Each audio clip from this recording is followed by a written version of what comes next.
तो HSBC के एक रिपोर्ट के मुताबिक अगर हम देखें तो भारत अभी भी कोसों दूर है चाइना को पीछे कर पाने में एज ग्लोबल ग्रोथ इंजन। वहीं अगर आप देखेंगे तो ऐसा रिपोर्ट में बताया गया है कि भारत जो है वो जापान को सरपास करके 2030 तक सेकेंड बिगेस्ट इकोनॉमी बन जाएगा एशिया में। तो कहीं ना कहीं हर पॉजिटिव में नेगेटिव एस्पेक्ट्स है। तो चाइना जो है वो आपको पता है कि कहीं ना कहीं डिप्लेशन के वो शिकार में है, इकोनॉमिक रिसेशन भी धीरे धीरे उनके तरफ आगे बढ़ रहा है, एजिंग पॉपुलेशन का भी चैलेंज है। वहीं आप देखोगे तो मैन्युफैक्चरिंग सेक्टर भी जो है वो धीरे धीरे शिफ्ट कर रहे हैं कोविड-19 के वजह से, और इन सब के वजह से कहीं ना कहीं भारत के लिए एक अपॉर्चुनिटी है। भारत में भी कई सारे स्कीम्स को लॉन्च किए गए हैं। तो क्या इन सभी चीज़ों में हम एक क्वेश्चन का आंसर डिस्कस कर सकते हैं कि भारतीय इकोनॉमी जो है वो चाइनीज़ इकोनॉमी को पीछे कर पाएगा?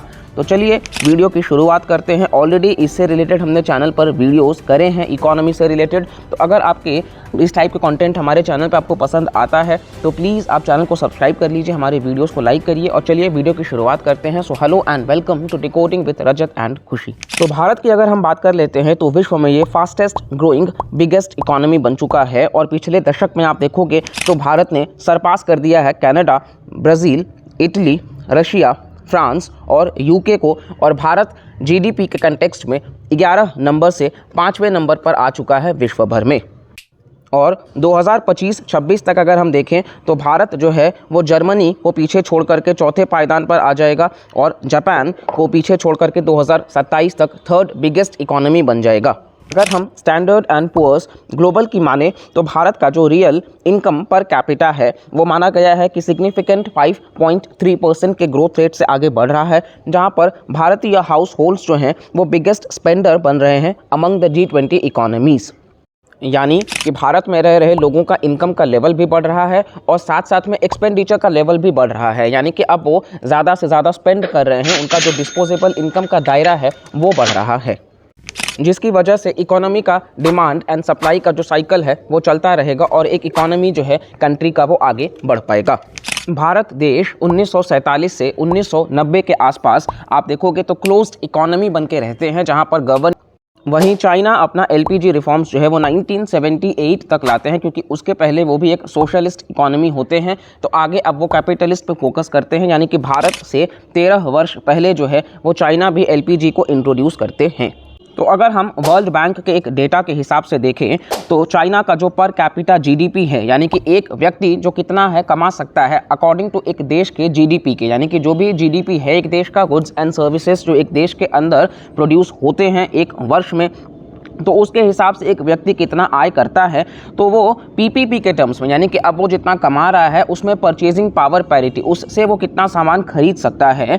तो इसमें आप देखोगे तो चाइना भारत से 1991 तक पीछे रहा है और 1992 से चाइना जो है वो भारत को पीछे करना चालू किया है और फिर वहाँ से ये जो गैप है दोनों देशों के बीच का वो बढ़ता गया है। और वहीं अगर हम गोल्डमैन सैक्स के रिपोर्ट की माने तो भारत जो है वो चाइना को तो आसपास के वर्ष में पीछे नहीं कर पा रहेगा, लेकिन आप देखोगे तो भारत विश्व का सेकंड लार्जेस्ट इकोनॉमी बन जाएगा बाय 2075, जहां पर हम USA को भी पीछे कर देंगे। वर्ष 1700 में अगर हम देखें तो भारत जो है वो वर्ल्ड का सबसे बड़ा इकोनॉमी रहा है, इवन चाइना से भी बड़ा रहा है। लेकिन आप देखोगे तो कहीं ना कहीं भारत के ऊपर अंग्रेज़ जो है वो 200 सालों से ज़्यादा हुकूमत करते हैं और माना जाता है कि 45 ट्रिलियन डॉलर्स तक का जो है वो लूट करके चले जाते हैं भारत से अंग्रेज़। और आज़ादी के बाद भारत के अपने चैलेंजेस होते हैं पार्टीशन को लेकर के, तो वहीं वॉर भी लड़े जाते हैं अपने नेबर्स के साथ में। और वहीं आप देखोगे तो पावर्टी भी एक बहुत बड़ा चैलेंज होता है। और वर्ष 1993 में फाइनेंशियल क्राइसिस आता है, उस वक्त तक भारत जो है वो 1% ऑफ वर्ल्ड जीडीपी होता है। वहीं वर्ष 2000 तक चाइना जो है वो 3.6% ऑक्यूपाई कर चुका होता है। भारत का आप स्टॉक मार्केट भी देखोगे तो विश्व में चौथे पायदान पर आता है after United states of America, China और जापान। और वहीं आप देखोगे तो भारत एक डिमांड ड्रिवन इकोनॉमी है, यानी कि लोगों का डिमांड यहाँ पर सबसे ज़्यादा है। विश्व में सबसे ज़्यादा आबादी आप देखोगे भारत में ही है, तो कंजम्पशन जो डिमांड है डोमेस्टिक लेवल पे वो 55 to 60% है, जो कि बहुत बड़ा चंक है, जिसकी वजह से भारत में कभी भी रिसेशन के आसार नहीं नज़र आएंगे for the time being. Bharat का आप अगर पर कैपिटा इनकम भी देखोगे तो $9,000 है annually according to 2023 year. China का अगर आप एनुअल एवरेज ग्रोथ रेट देखोगे तो 2001 से लेकर के 2010 तक उस पूरे दशक में 10.5% जो है वो एवरेज रहा है, यानी कि डबल डिजिट ग्रोथ इन्होंने दिखाया है। लेकिन ये जो फास्ट इनको चाइना को आगे कर पाया बाकी देशों से, ये ग्रोथ मॉडल जो है वो अनसस्टेनेबल है। अब ये क्यों है इसके बारे में भी हम डिस्कस करते हैं।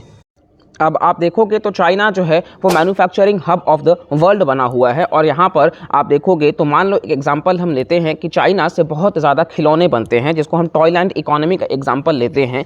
तो अब कहीं ना कहीं चाइना जो है वो एक्सपोर्ट करता है बाकी नेशंस में।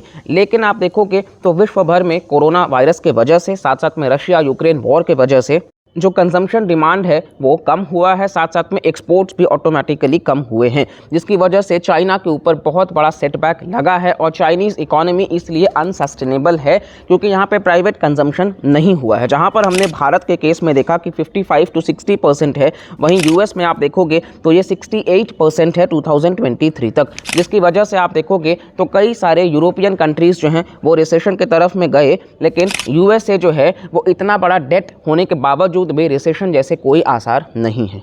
तो इंडिया के केस में अगर आप देखोगे तो भारत सिंगल नेशनल मार्केट है, और यहाँ पर फाइनेंशियल सेक्टर जो है उसका कंट्रीब्यूशन बहुत ज़्यादा है।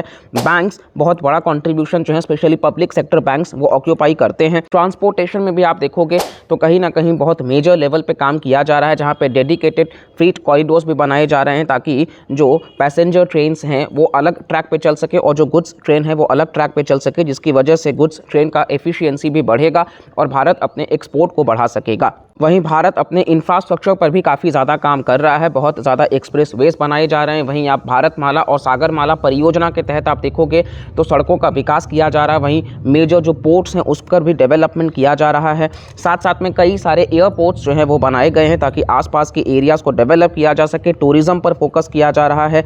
डिजिटल पेमेंट सॉल्यूशंस जो है यूपीआई, उसमें भी भारत बहुत बड़ा एक आप देखोगे तो गेम चेंजर साबित कर रहा है। और ये अपने आप में आप एग्जांपल देखेंगे तो केनिया में एक M-पेसा करके चलता है, जिसना माना गया है कि वो पॉवर्टी को 2% तक कम किया है। तो इसकी वजह से जो डिजिटल पेमेंट ट्रांजैक्शंस हैं वो बहुत बेहतर हैं, करप्शन पर रोक लगाते हैं, साथ साथ में एफिशिएंसी एडमिनिस्ट्रेशन में भी बढ़ाते हैं। भारत जो है वो सर्विस सेक्टर का बादशाह माना जाता है। आप देखोगे तो 40% एक्सपोर्ट्स जो है विश्व में 7th लार्जेस्ट है, ये भारत से ही है। और ये रफली आप देखोगे तो $200 बिलियन का इकोनॉमी कैप्चर करता है, जिसमें से 5 मिलियन पॉपुलेशन जो है वो एम्प्लॉयड है। हालांकि ये एम्प्लॉयमेंट और ज़्यादा हो सकता है।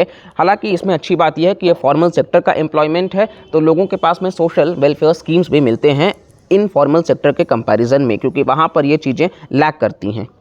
भारत का आप देखोगे तो मैन्युफैक्चरिंग सेक्टर जो है, जहाँ पे ब्लू कॉलर जॉब वर्कर्स काम करते हैं, तो बेसिकली ये 17 to 18% ही है। आज चाइना जो है वो ग्रोथ इसलिए दिखा पाया है क्योंकि उन्होंने अपने मैन्युफैक्चरिंग सेक्टर पे काम किया है। भारत यहाँ पर काफ़ी पीछे है, तो इसलिए हमको यहाँ पर फोकस करना है, जिसके लिए भारत सरकार ने मेक इन इंडिया और प्रोडक्शन लिंक्ड इंसेंटिव स्कीम्स भी लॉन्च करे हैं ताकि डोमेस्टिक मैन्युफैक्चरिंग को बढ़ावा दिया जा सके और जो नॉन एसेंशियल इंपोर्ट्स है उसको कम किया जा सके, जिसके लिए प्रोटेक्शनिस्ट मेजर्स भी लगाए जाते हैं कई सारे गुड्स के ऊपर। और धीरे धीरे हम एसेंशियल चीज़ों पर भी जो डिपेंडेंसी है दूसरे देशों पर, उसको हम कम कर रहे हैं। फिर चाहे वो डिफेंस हो, चाहे वो फार्मा हो, फिर चाहे वो किसी भी सेक्टर में हो। स्पेस में भी इसरो के वजह से हम बहुत बेहतर कंट्रीब्यूशन कर रहे हैं। पोर्ट्स में भी हमारा इंप्रूवमेंट धीरे धीरे चीज़ों को लेकर के हो रहा है और बाकी हमें और ज़्यादा काम करते रहना है। आप अडानी, रिलायंस, टाटा और JSW जो हैं, इन चारों को सिर्फ आप मर्ज कर दोगे तो $250 बिलियन का इन्वेस्टमेंट इंफ्रा ये करने वाले हैं अगले 5 से 7 साल में, यानी कि मेजर लेवल पे प्राइवेट सेक्टर का जो पार्टिसिपेशन है वो देखने को मिलेगा। और भारतीय इकोनॉमी जो है वो धीरे धीरे एग्रीकल्चर से एम्प्लॉयमेंट को शिफ्ट कर रहा है टुवर्ड्स मैन्युफैक्चरिंग और सर्विस सेक्टर, यानी कि प्राइमरी से हम बाकी सेक्टर्स पर भी जा रहे हैं। अपॉर्चुनिटी हमारे लिए इसलिए भी है कि चाइना में आप देखोगे तो रैपिड एजिंग जो है वो चल रहा है। 1 चाइल्ड पॉलिसी जो चाइना में लॉन्च किया गया था, जिसकी वजह से आज वहाँ की जो आबादी है वो धीरे धीरे बूढ़ी होती जा रही है। सेम जो है वो वियतनाम, जो आज के टाइम पे वो 1 among the fastest growing economy है, तो वो भी 5th एजिंग प्रोसेस पर आगे बढ़ रहे हैं। वहीं भारत आप देखोगे तो उनके पास में मोस्ट पॉपुलस कंट्री तो वो हैं ही और यूथ भी सबसे ज़्यादा हैं, तो उनको हम अच्छी शिक्षा दे करके, डिजिटल स्कीम्स का बेनिफिट दे करके, स्किल्स एक्वायर करवा करके हम इनको ह्यूमन कैपिटल में कन्वर्ट कर सकते हैं, जिससे हमारा गवर्नेंस, टेक्नोलॉजी, हर चीज़ बेहतर हो। अब ऐसा नहीं है कि सब कुछ बहुत आसान है, हम फटाक से चाइना को पीछे कर देंगे। There are an number of challenges, जिसमें सबसे पहला आप देखोगे तो भारत जो है वो एक डेमोक्रेटिक कंट्री है, वहीं चाइना जो है वो वन पार्टी सिस्टम है। यानी कि आप देखोगे कुछ भी इम्प्लीमेंट करना होगा तो चाइना में वो बहुत आसानी से हो जाता है, जबकि भारत के केस में डेमोक्रेसी है तो इस 5 साल कोई और चुनाव जीत करके आया है तो वो रहेगा, अगले 5 साल भी कोई और हो सकता है, तो स्टेबल गवर्नमेंट की ज़रूरत होती है। और अभी 2024 में वापस से चुनाव है, तो आप देखिए मोदी प्रधानमंत्री बनते हैं या राहुल गांधी या कौन बनता है, तो इसको लेकर के भी हमने चैनल पर डिटेल्ड वीडियो करा है, तो आप चेकआउट कर सकते हैं। और इसके बाद में भी आप देखोगे भारत में जो यूथ अनएम्प्लॉयमेंट है वो बहुत ही ज़्यादा है। ओवरऑल आप देखोगे 7 to 8% जो है वो कहीं ना कहीं यूथ अनएम्प्लॉयमेंट है, तो ये अपने आप में एक नेगेटिव पॉइंट है।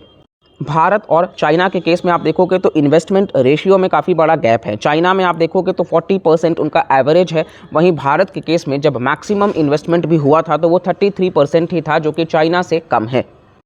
भारत जो है वो ट्विन बैलेंस शीट का प्रॉब्लम भी फेस करता है, जिसमें एक होता है करंट अकाउंट डेफिसिट, यानी कि जो हमारा इंपोर्ट है वो ज़्यादा है, जो एक्सपोर्ट है वो कम है, जिसकी वजह से हमारे पास में डॉलर्स जो है वो ज़्यादा नहीं बच पाते हैं। और दूसरा जो है वो है फिस्कल डेफिसिट, यानी कि हमारे पास जो इनकम है वो कम है और जो एक्सपेंडिचर है वो ज़्यादा है। तो जब आमदनी कम होगा और जो खर्च ज़्यादा होगा, इसकी वजह से हमें उधारी लेना पड़ेगा, और ये उधारी जब भी हम लेंगे तो जाहिर सी बात है उसके लिए इंटरेस्ट पेमेंट्स करना होगा, यानी कि ये अपने आप में एक बहुत बड़ा चैलेंज होगा। तो करंट अकाउंट डेफिसिट और फिस्कल डेफिसिट भी एक चैलेंज है। वहीं आप देखोगे तो महिलाओं का पार्टिसिपेशन, चाइना में 2022 तक के आंकड़ों को देखें तो वहाँ पे 61% ऑफ द वर्कफोर्स जो है वो बेसिकली विमेंस का पार्टिसिपेशन है। वहीं आप भारत के केस में देखोगे तो लेबर फोर्स पार्टिसिपेशन रेट के मुताबिक भारत में 24% महिलाएं सिर्फ एंगेज्ड हैं काम करने के सेक्टर में।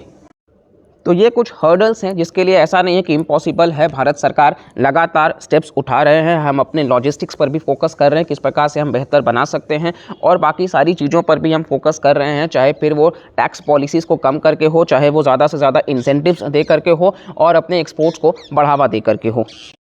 और भारत चाइना को कैसे पीछे करेगा global manufacturing hub of the world में भी, उसको लेकर के भी हमने वीडियो करा है, तो आप चैनल से जुड़ सकते हैं। और ये वीडियो को हम सिर्फ यहीं पे एंड करेंगे। अगर आपको वीडियो इंटरेस्टिंग लगा होगा, इन्फॉर्मेटिव लगा होगा, तो प्लीज़ लाइक करिएगा, चैनल को सब्सक्राइब करिएगा और इस वीडियो को मैक्सिमम लोगों तक शेयर करिएगा, और वीडियो को पूरा देखा करिए, ताकि आपको भी जो हम अपने एंड से कोशिश करते हैं ग्रेट इन्फॉर्मेशन शेयर करने का इकोनॉमिक कॉन्सेप्ट्स के साथ में, तो वो हमें भी समझ आए और मैक्सिमम लोगों तक पहुंचाते रहिए, ताकि हम और भी वीडियोस आपके अकॉर्डिंग भी कुछ होंगे तो ज़रूर चैनल पर लाएंगे। तो चलिए मिलते हैं अगली वीडियो में, तब तक के लिए bye bye, take care and जय हिंद।